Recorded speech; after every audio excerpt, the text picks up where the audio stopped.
যখন আমি ছোট ছিলাম, আমি আমার ভাইবোনদের সাথে মায়ের ঘরে ঘুমাতাম।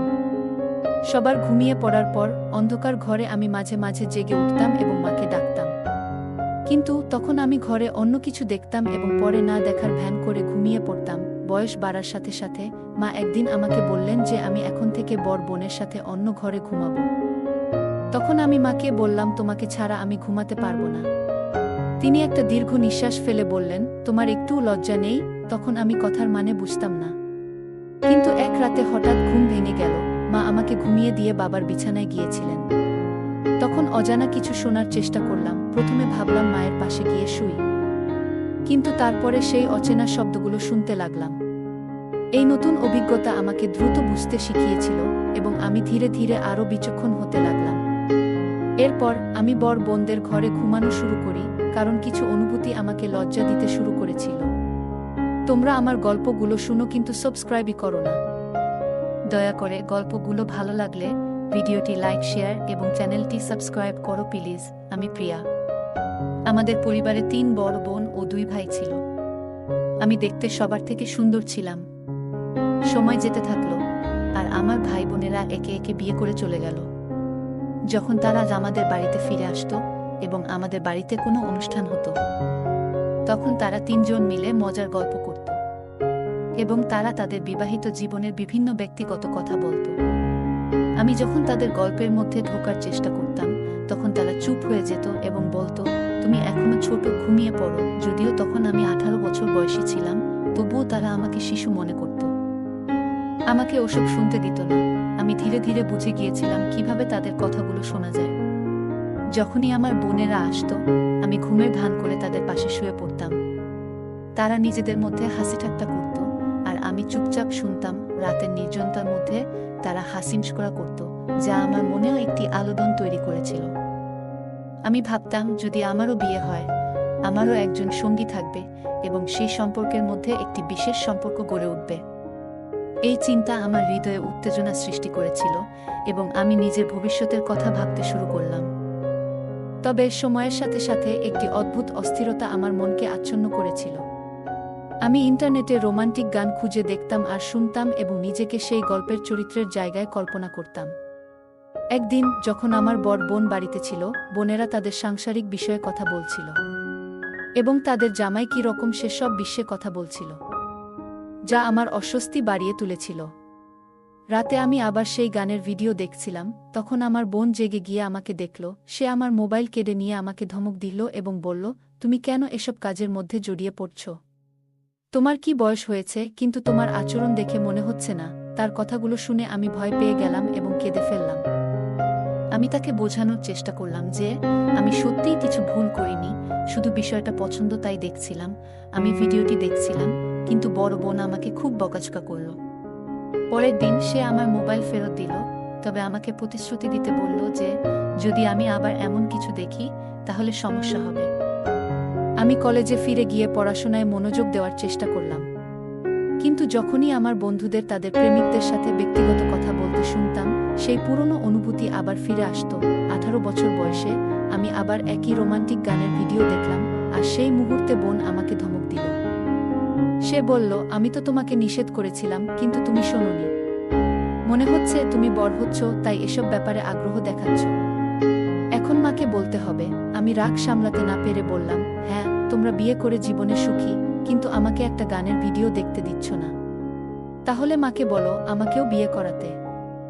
আমি তো বড় হয়েছি, ঘরের কাজও ঠিকঠাক করি, আর যখনই কিছু বলি তখনই তুমি আমাকে থাপ্পড় মারো। তখন সে বলল, শ্বশুরবাড়িতে গেলে শুধু স্বামী নয়, অনেক দায়িত্বও নিতে হবে। তার কথায় বুঝলাম, সংসার করা মানে শুধু সুখ নয়, অনেক কষ্ট আছে। রাতে স্বামীর রাগ সহ্য করতে হয়, আর সকালে মন খারাপ করেই দিন শুরু করতে হয়। বাড়ির খরচ ও অন্যান্য চাপ সবসময় মাথার উপর থাকে। বোন আমাকে অনেক বুঝিয়েছিল, কিন্তু আমি তখনও পুরোপুরি বুঝতে প্রস্তুত ছিলাম না। এর কিছুদিন পর প্রথম যে বিয়ের প্রস্তাবটি এলো, সেটি আমার ফুফুর পরিবার থেকে। ছেলেটির ছবি দেখার পর মনে হলো সে খুবই ভালো, আর আমার হৃদয়ে আনন্দের ঢেউ বইতে শুরু করল। আমাদের পরিবারের সদস্যরা সম্পর্কটি মেনে নিলেন, তাই বিয়ের প্রস্তুতিও শুরু হলো। যেদিন মেহেদি লাগানোর দিন এলো, আমি পরিবারকে ঘিরে বসেছিলাম, সবাই মিলে মেহেদির আচার পালন করছিল। পরের দিন বিউটি পার্লারে যাওয়ার সময় হঠাৎ মনটা খারাপ হয়ে গেল। বাড়ির দিকে একবার তাকিয়ে ভাবলাম, আজকের পর থেকে আমি এই বাড়ি ছেড়ে চিরতরে চলে যাচ্ছি। এই ছিল আমার শেষ দিন। আজ আমি নতুন জীবনের পথে রওনা হচ্ছি। বিয়ে শেষ হলো, আর বরকে দেখে মনে হলো তিনি খুবই সুদর্শন। বিয়ের পর সবাই আমাদের দম্পতির সাথে তুলনা করছিল, আর আমি ভাবছিলাম জীবনের নতুন অধ্যায় কেমন হবে। বিয়ের সময় যখন আমার শাশুড়ি তার ছেলের সাথে মঞ্চে এলেন, তাকে দেখে আমি বুঝতে পারলাম তিনি খুবই খোলা মনের এবং আনন্দমুখর একজন মহিলা। যদিও তিনি আমার শাশুড়ি, তাকে দেখে মনে হয়েছিল যেন তিনি আমার স্বামীর বড় বোন। মা তাকে দেখে হাসি মুখে পরিচয় করিয়ে দিলেন, এবং সবাই তার রূপের প্রশংসা করছিল। তার ব্যবহারে মনে হলো শাশুড়ি বউয়ের সম্পর্কের চেয়ে আমাদের সম্পর্কটা যেন মা-মেয়ের মতো হবে। শ্বশুরবাড়িতে পৌঁছানোর পর শাশুড়িকে প্রথমবার দেখে আমি অবাক হয়ে গেলাম। তিনি একটি সুন্দর শাড়ি পরেছিলেন এবং সত্যিই তাকে আমার স্বামীর বড় বোনের মতোই লাগছিল। তিনি আমাকে খুব আদর করে বসতে দিলেন এবং বললেন, তুমি খুব সুন্দরী এবং তোমার স্বামীকে ভালোভাবে দেখাশোনা করতে হবে। তার এই কথায় আমি লজ্জায় লাল হয়ে গেলাম। আমি কখনো ভাবিনি শাশুড়ি এমন খোলামেলা কথা বলবেন। তিনি আরও বললেন, মনে রেখো, আমি তোমার শাশুড়ি নই, আমি তোমার বন্ধু। এই কথাগুলো শুনে আমার মন অনেকটা হালকা হয়ে গেল। আমি নিশ্চিত হলাম আমাদের সম্পর্কটা কেবল শাশুড়ি বউয়ের সম্পর্ক নয়, বরং বন্ধুত্বের হবে। আমি ভাবতাম আমার স্বামী খুবই রোমান্টিক হবে এবং আমার সব ইচ্ছা পূরণ করবে। তবুও আমি তাকে কিছু জিজ্ঞাসা করতে চাইনি। পরে আমার শাশুড়ি আমার কাছে এসে স্বামীর সাথে সুখী জীবন কাটানোর জন্য বিভিন্ন পরামর্শ দিলেন। আমি লজ্জায় তার কথাগুলো শুনছিলাম, কিন্তু বুঝতে পারছিলাম তিনি সত্যিই আমাকে ভালোবাসেন। একদিন ঘর থেকে বের হতে গিয়ে শুনলাম তিনি তার ছেলেকে বলছেন, ছেলে, আমার পুত্রবধূকে কষ্ট দিও না। যদি কোনো অভিযোগ পাই তাহলে তুমি কিন্তু বিপদে পড়বে। শাশুড়ির এই কথায় আমি আরও আশ্বস্ত হলাম। কিছুক্ষণ পর আমার স্বামী যখন প্রথমবার ঘরে এলো, আমি লজ্জায় মাথা নিচু করে বসেছিলাম। তিনি এসে আমার পাশে বসে আমার সৌন্দর্যের প্রশংসা করতে লাগলেন। তার কথায় আমি লজ্জায় লাল হয়ে গেলাম। তিনি আমার হাত ধরে আঙুলে সোনার আংটি পরিয়ে দিলেন। আমার আবেগ তখন যেন বাদ মানছিল না। যে রাতের জন্য আমি এতদিন অপেক্ষা করছিলাম, অবশেষে সেই রাত এলো। তবে আমার স্বামীর কাছাকাছি আসতেই তার ফোনে একটি কল আসে। তিনি ফোনটি কানে রেখে অনেকক্ষণ কথা বলতে থাকলেন। আমি বুঝতে পারছিলাম না কি হচ্ছে, তাই আমি তাকে অনুসরণ করলাম। কিন্তু ততক্ষণে তিনি ফোন রেখে দিয়েছেন। তিনি আমাকে জানালেন জরুরি কাজে তাকে শহরে যেতে হবে। তার সব ডকুমেন্ট তিনি নিজেই তৈরি করে রেখেছিলেন, আর রাতেই তাকে শহরে পৌঁছাতে হবে। আমার মনে হচ্ছিল সব আশা যেন মুহূর্তেই ভেঙে গেছে। শাশুড়ি এবং শ্বশুরের মুখেও চিন্তার ছাপ পড়ল। শাশুড়ি, যিনি প্রতিদিন বেশ নরম মনের মানুষ বলে মনে হতেন, তাকে এভাবে চিন্তিত দেখে আমি অবাক হলাম। আমার স্বামী শাশুড়ি ও শ্বশুরকে জানালেন কাজের জন্য তাকে যেতে হবে। তারা দুজনেই অনুরোধ করলেন, আজ তোমাদের প্রথম রাত, এটি খুবই গুরুত্বপূর্ণ। কিন্তু তিনি বললেন, আমার কাজের দায়িত্ব খুবই জরুরি। আমাদের সারা জীবন একসাথে থাকার সময় আছে। এরপর তিনি চলে গেলেন, আর আমি তাকে তার লাগেজ প্যাক করতে সাহায্য করলাম। শ্বশুর বিদায় জানিয়ে দিলেন এবং শাশুড়ি এসে আমার পাশে বসলেন, বারবার ক্ষমা চাইলেন। আমি বললাম, কোনো সমস্যা নেই। শ্বশুর শাশুড়ি নিজেদের রুমে চলে গেলেন, আর আমি জামাকাপড় বদলে বিছানায় শুয়ে পড়লাম। ভেতরে ভেতরে খুব অস্থিরতা কাজ করছিল। ভাবছিলাম এই দুদিন কিভাবে কাটবে। এতদিন যেখানেই ছিলাম সেখান থেকেই দুদিন কাটাতে হবে। রাতের দিকে বাড়ির সবাই এসে মজা করে জিজ্ঞাসা করল, স্বামী ছাড়া কিভাবে কাটবে? আমার বোনেরা দুষ্টুমি করে বলল, কাল রাতে কি হয়েছিল? তোমার স্বামী তো চলে গেছে। বড় আপুর কথাগুলো শুনে লজ্জা পেয়ে গেলাম। তিনি আবার রেগে গিয়ে আমার সামনে এসে বললেন, তুমি যতটা বেপরোয়া ছিলে, আমি যদি পারতাম এখনই তোমাকে শাস্তি দিতাম। 2 দিন পর আমি লক্ষ্য করলাম আমার শাশুড়ি আমাকে নিয়ে কিছুটা অস্বস্তি অনুভব করছিলেন। আমার স্বামী তখন আরও দূরে সরে যাচ্ছিলেন এবং জানালেন যে তিনি 2 সপ্তাহ পর ফিরে আসবেন। আমি শাশুড়ি ও শ্বশুরের সঙ্গে সময় কাটাতে লাগলাম এবং একদিন বসার ঘরে শাশুড়ির পাশে বসলাম। আমি মজা করে বললাম, আম্মু, তোমাকে দেখে তো মনে হয় না যে তুমি একটি ছোট ছেলের মা। আজকালকার মেয়েরাও তোমার মতো এত দীপ্তি ধরে রাখতে পারে না। শাশুড়ি হেসে বললেন, তুমি খুব মজার।